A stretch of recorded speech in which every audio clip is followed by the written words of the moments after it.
Hello guys, sa tinagal-tagal ng paghahanap ko ng pinaka-the best na gaming handheld. So sa wakas, nakita ko na siya. So ito yung Aya Neo Pocket Evo. So sa may harapan niya nakalagay syempre Aya Neo Pocket Evo. Then dito nakalagay is 1080p 7-inch HDR Snapdragon G3X Gen 2, active cooling fan, hall sensing big joysticks. Ibig sabihin nun guys is hindi siya nagdi-drift kamukha sa mga Nintendo Switch na ito. Pag may nakita ka guys na hall sensing o hall effect, yung kanilang joysticks guys, no? So magandang klase yon. Then sumunod, thin and light ergonomic grip, HD linear motor. So ibig sabihin may rumble siya. 8,600 mAh ultra large battery. Yan. So gawin natin ngayon is i-unbox na natin siya. Meron siyang takip, so wala naman nakalagay dito. Tapos ito na guys yung Aya Neo. Grabe, ganda oh. Yan, pero mamaya na natin siya tingnan. Then sa ilalim ng box, ito hindi ko pa ito nakikita. Sigurado naman kasi ito manual lang to. Then ito yung charging cable. Yan, hindi ko pa na-open kasi marami akong charging cable. Ano naman to? Type C lang rin naman to. And wala siyang kasamang power brick sa loob.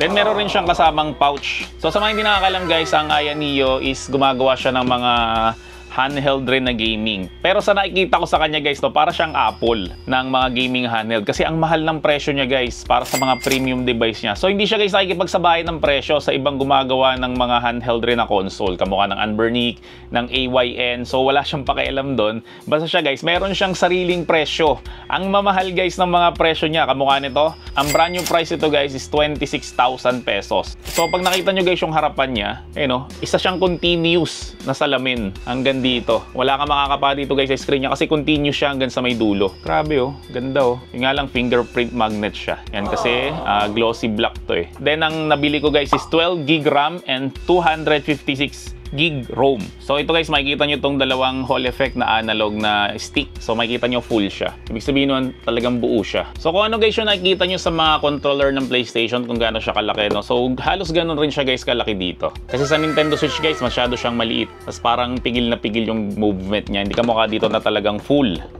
Ang laki ng ginagalawan. So i-compare natin siya sa ROG Ally X guys. No, same rin siya. So syempre meron ditong D-pad, tapos XYAB. So ang layout niya guys is hindi Nintendo Switch kasi sa Nintendo Switch baliktad. YXBA. So dito guys is XYAB. So ang layout niya guys is parang sa Xbox. Then ito ay menu button. Ito naman is controller menu button, no? So mga bagong button to. Pero ginagamit ko talaga ito guys is select saka start na button. Then ito Aya Neo button. Then ito naman is custom function button. So pwede mong palitan to. Tapos sa taas niya guys, siyempre merong LB, RB, LT, RT. Yan o, makita nyo, ang laki ng trigger nyo. Parang sa controller rin ng PlayStation 5. So ito rin, sa ROG Ally X, gano'n rin siya. So meron pa siyang mga button dito. Ito LC, tapos ito yung RC. So ginagamit ko to guys sa PS2 emulation. No? So pag kinlik mo to, is lalabas yung kanyang menu.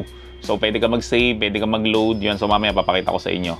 Then ito naman is yung kanyang power button, slash, meron siyang fingerprint. So first time ko guys nagkaroon ng handheld na meron siyang fingerprint. Siyempre plus minus para sa volume. Then ito naman is performance switch key. So para mas mabilis mo siya guys mailipat sa eco mode.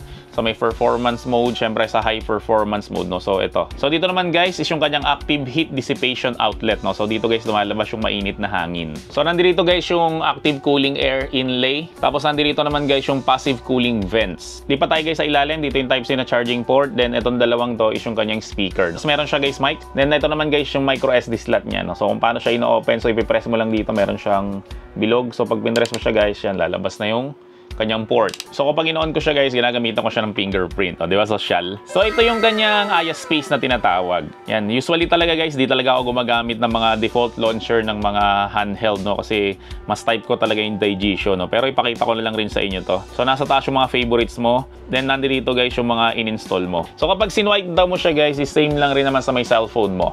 So kung may Android cellphone ka, no, so hindi ka na masyado maninibago dito. So internet, Bluetooth, force landscape, auto rotate, do not disturb, battery saver, airplane mode, and screen recording. Tapos quick share, then screencast. So pag pinindot ko to guys, itong malaking button na to, itong Aya Neo button. Yan. So lalabas dito guys yung iba't ibang settings niya. Tapos nakalagay dito yung CPU and GPU, yung kanyang temperature. Tapos yung fan guys, nakalagay rin dito, so yung RPM niya. Tapos ito guys, ito yung mga performance mode. Ito nga yung sinasabi ko sa inyo guys, na kapag in-slide nyo to, yan, so magbabago pagbabago ng performance mode. Ito, naka-saving mode, balance, streaming, gaming, max. So kapag minax natin siya, yan, so mag-activate guys yung kanyang fan. Yan, so yung naririnig nyo na yan is yung kanyang fan yan. So medyo maingay siya guys kapag inactivate natin yun. No? So ang gagawin natin dito is balance lang natin. So ang next na nakalagay dito is yung kanyang fan. Syempre low, high, full, and custom. Yan, so pwede nating lakasan yung fan kapag nararamdaman nyo na umiinit na yung handheld nyo. Pero i-low lang natin. Tapos performance overlay. Yan, para makita nyo guys yung FPS, yung CPU count, yung GPU. Syempre yung RAM, yung fan, yung battery, saka yung power na dinideliver niya. So merong minimal, meron rin siyang detail. So ito yung nakikita nyo guys sa mga reviewer kapag nagre-review sila ng mga gaming handheld, di ba may nakalagay dun sa taas. Up to 165 FPS pala siya.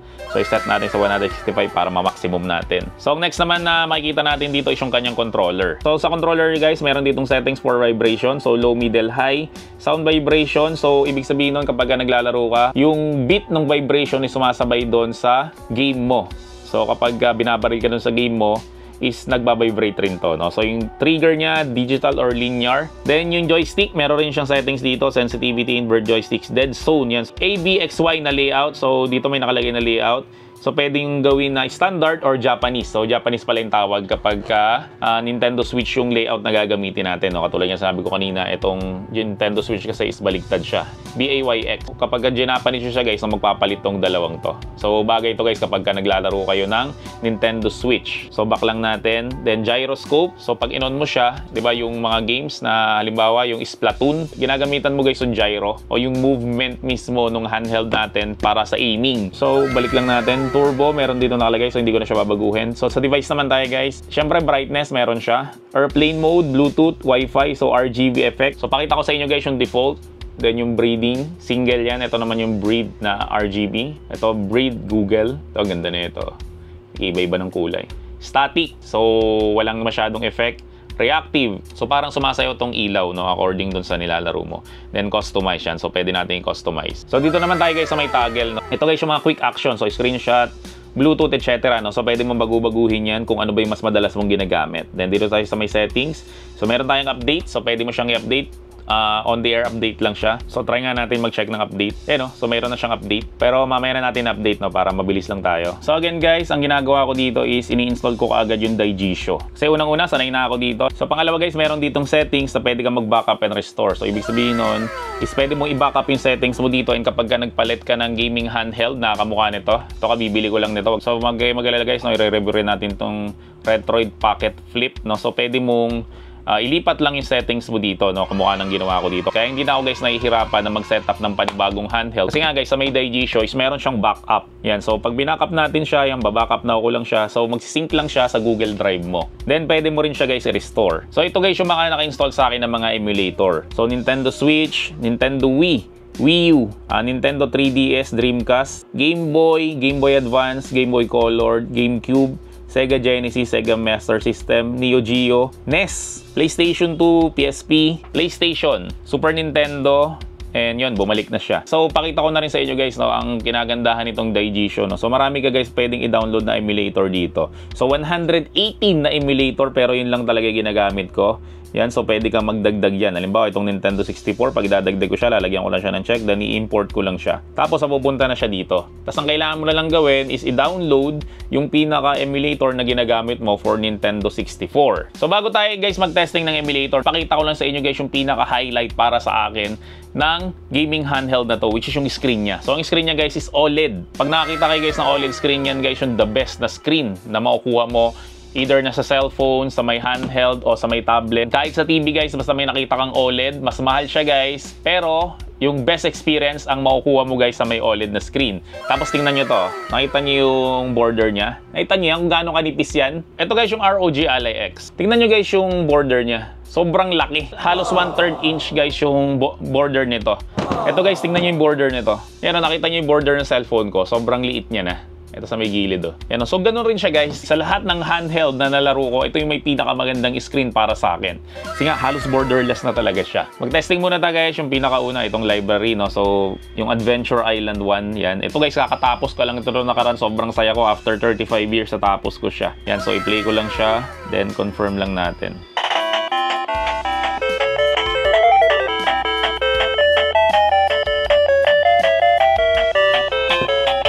aspect ratio talaga natin dito is 16:9. Pero ang family computer kasi is 4:3, no? So kasi sa lumang TV siya. So ito guys, pakita ko sa inyo guys ang kinagandahan kapag ka naka-OLED ka. So makikita nyo guys, pag pinatay ko yung ilaw, nakakala nyo guys na square lang talaga yung screen natin kasi yung banda dito is para talaga siyang patay na screen. Yan guys yung property ng OLED. Kaya sinasabi ko lagi na kapag ka naka-OLED ka is ang ganda talaga. Yan o, buo na naman. Then pag umopen ulit, makikita nyo na parang square na naman yung screen natin. So yun guys ang kinagandahan, kaya paulit-ulit ko na sinasabi na kapag ka naka-OLED screen ka is yun yung the best na makukuha mo na screen sa kahit anong device. So pag pinress natin to, yan, so lalabas yung menu mismo nung emulator, no? So pwede natin siya i-close, then yes natin. So i-try na natin guys yung mga malalakas na mga emulator na kamukha nitong PlayStation 2, no? So i-open ko lang siya, library. So para maiba naman guys, ang laruin natin is hindi na God of War, no? So ang laruin natin is tong Guitar Hero. So i-play ko lang siya, confirm. Yan, so Guitar Hero naman tayo guys. Yan, so hindi ko na guys lalagay ng sound kasi baka makapiright tayo, sayang naman yung video. Grabe, nakakamiss to May gitara lalo. Meron ako nito dati Ako naman bago na ako.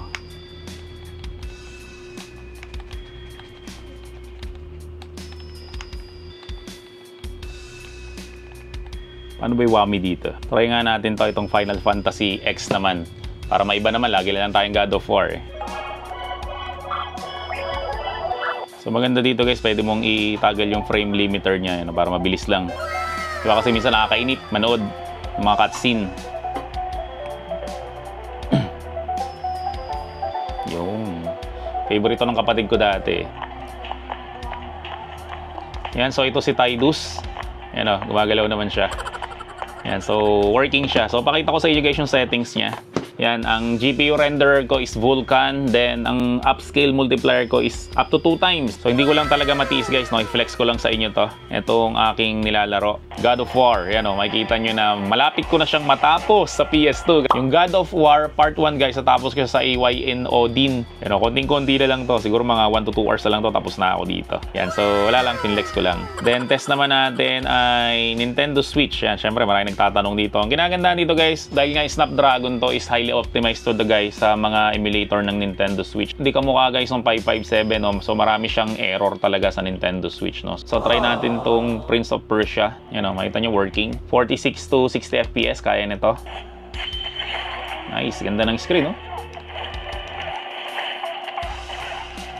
Kasi mga games dito guys sa emulator ng Nintendo Switch na kaya niya ang 60 FPS. Sa totoong Nintendo Switch is hindi niya kaya, up to 30 FPS lang dito guys, kaya niya. Kamukha ng Sugar Do Valley, no? Kaya niya dito na up to 60 FPS. Pero sa Nintendo Switch guys is hanggang 30 FPS lang talaga yung kaya nun. Nakita niyo yan, press A, pero B yung pinipress ko kasi magkaiba nga ng button. Dito nga again, sa may Nintendo Switch, ito yung A. Dito naman, nandito yung A. Pero kapag nilaro mo to guys, no, same layout lang. So kalimutan mo na lang yung nakalagay na letra dito. So may mga nagtatanong kasi guys, no, so kung kailangan pa ba nila ng gaming handheld para emulate yung mga Switch emulator kaysa bumili sila ng Nintendo Switch. Kung mahilig ka guys sa mga Nintendo Switch games guys, is mas maganda Nintendo Switch yung bilhin mo talaga. Kasi iba pa rin talaga guys kapag ka doon sa may native na handheld ka naglalaro. And isa pa guys, hindi lahat ng games sa may Nintendo Switch is gagana dito sa mga emulator. So marami ako na testing na games na hindi siya gumagana. Isa na yan guys yung Donkey Kong na latest, no? So itong Prince of Persia, wala tong problema. Working talaga to. Mas makikita mo guys yung quality niya, mas maganda dito kaysa dito sa may Nintendo Switch. Kasi ito 1080p, ito is 720p lang. So again guys, yung iba hindi na natin siya i-test, no? Kasi pointless naman na i-test yun kasi nga gumagana yung Nintendo Switch dito, no? So mag-open ulit tayo, try nga natin tong Diablo Immortal. Ito yung lagi kong tinitesting. Yan, so doon muna tayo sa may settings, pakita ko sa inyo. So again guys, wala pa ako nakikita na handheld na kaya niya yung Ultra. So lahat naman to is naka-high. Ang isa pa sa kinagandahan guys ng Aya Neo, kaysa doon sa may RG55X ng Iron Burnick is ito kagad automatic nakamapping na kagad yung mga button niya.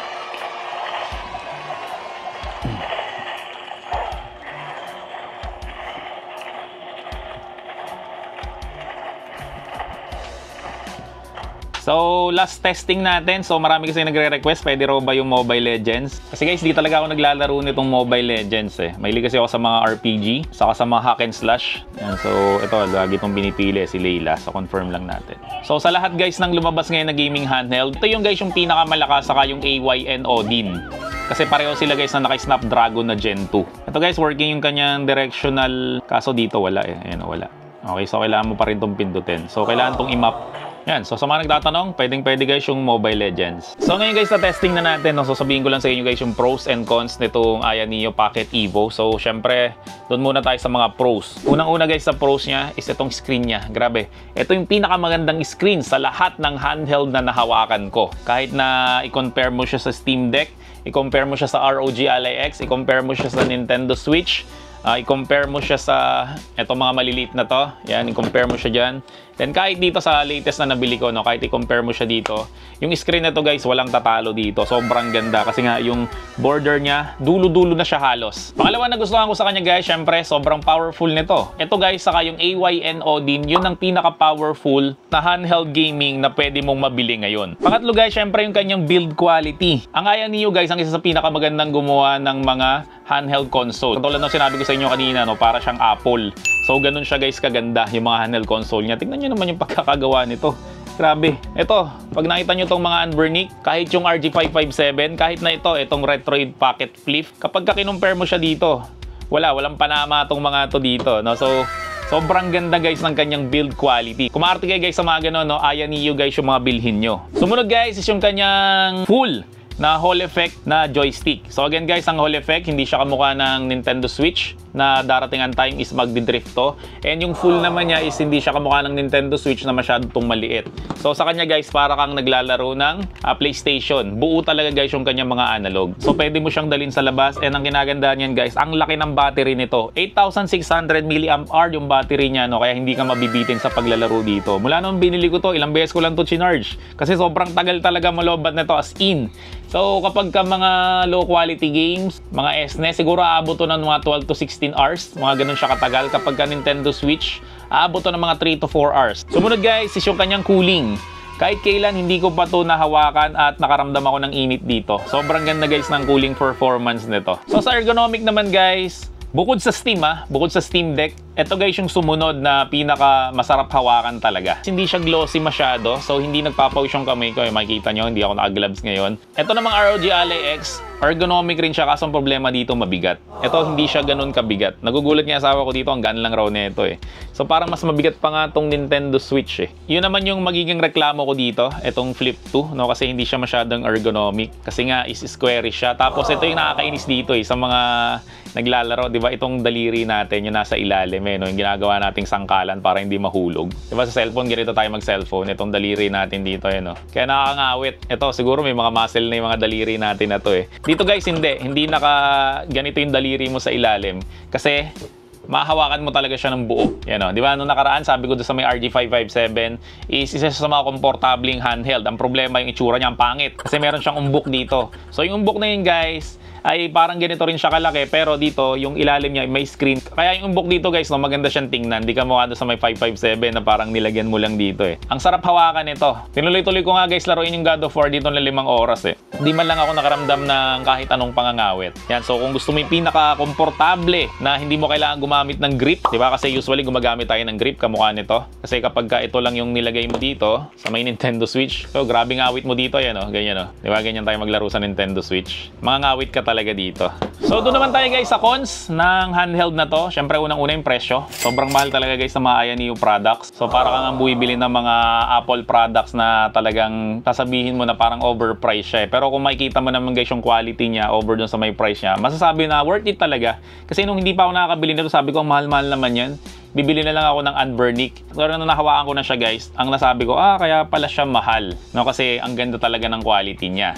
And pangalawa guys na hindi ko nagustuhan sa kanya is wala siyang accessories talaga. Hindi kamukha ng Nintendo Switch. Kahit saka pumunta, may accessories to eh. Accessories siya lang ito. Wala nga siyang case eh. Yung para hindi siya magasgasan. Wala akong mahanap kahit saan. Kahit nasa ibang bansa, wala rin ako mahanap. No? So yun lang, kapag nilalaro mo to, ingat ka lang. And make sure nang nailagay mo siya sa case kapag di mo siya ginagamit. So ito nga, wala tong screen protector eh. Kasi wala rin akong mahanap na screen protector, no? So siguro customize na lang ang papalagay ko na screen protector dito. And last siguro na cons para sa akin, no, hindi siya nabubulsa. Ito kaya ako itong binili kasi pwede mo itong ibulsa. Yan, no, maliit lang siya. Then itong mga ito, maliliit lang to. Yan, mga pwede mo siyang ibulsa. Ito guys, masyado siyang malaki.